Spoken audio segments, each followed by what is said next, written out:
কারো কথা, ইয়াউমা লা ইয়ানফাউ মালুন ওয়ালা বানুন, সন্তান সন্ততি স্ত্রী পুত্র পরিজন দিয়ে কোনো উপকার কারো হবে না। কোন পীর সাহেব কাউকে সুপারিশ করার কোনো সুযোগ নাই। আল্লাহ পাক যাকে পারমিশন দিবেন, যার জন্য দিবেন, তিনি শুধু সুপারিশ করতে পারবে, আর কেউ না। কিয়ামতের দিন অনেক মুরিদ নিয়ে এক এক পীর উঠবে, মিথ্যে কথা। ফাকুল্লুহুম আতিহি ইয়াউমাল কিয়ামাতি ফারদা। আল্লাহ পাকের দরবারে একজন একজন করে হাজির হতে হবে। আল্লাহ পাক বলেছেন, আমার কাছে একজন একজন আসবা, মুর্দাবাদ জিন্দাবাদ দিয়া, স্লোগান দিয়া, মিছিল করিয়া আল্লাহর দরবারে যাওয়ার কোনো উপায় নাই। আল্লাহ আর তার বান্দা, সুবহানাল্লাহ। আল্লাহ প্রশ্ন করবে, বল এইসব কাজ করছিস কিনা? আল্লাহর কাছে জবাব দেওয়া কি কঠিন হয়ে যাবে সেদিন। এই জন্য আল্লাহ রাসূল তিনি নিজে এই দোয়া পড়তেন, আল্লাহুম্মা হাসিবনি হিসাবান ইয়াসীরা। আয় আল্লাহ পাক, তুমি আমার সহজ হিসাব নাও। তো রাসূলুল্লাহ যদি সহজ হিসাব চান, তাহলে আমাদের উপায় কি? আল্লাহ তুমি আমাদের সহজ হিসাব নিও। রাসূলুল্লাহকে প্রশ্ন করা হয়েছে, হুজুর সহজ হিসাব কি?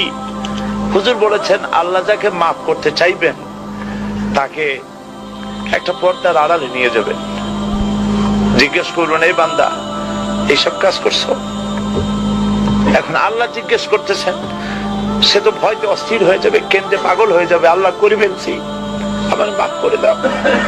আল্লাহ পাক তার জবানের সমস্ত পাপের কথা শুনে সে যখন অনুতপ্ত হয়ে কাঁদতে থাকবে, আল্লাহ বলবেন, যা মাফ করে দিলাম, জান্নাতে চলে যা। এইটা হচ্ছে হিসাব ইয়াসির।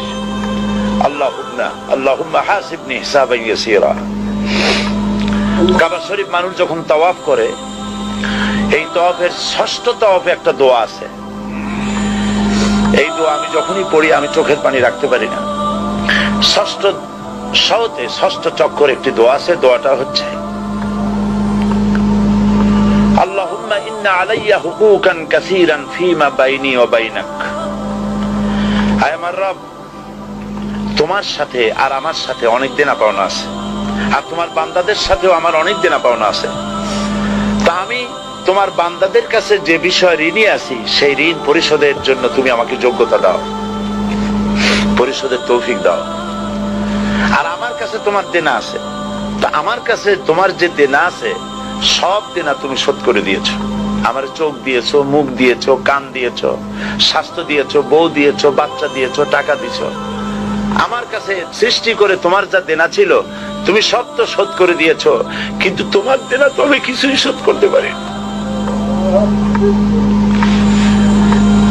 তোমার দেনা আমার শোধ করার একটা পথ আছে মাবুদ, সেই পথটা হলো তুমি আমাকে মাফ করে দাও।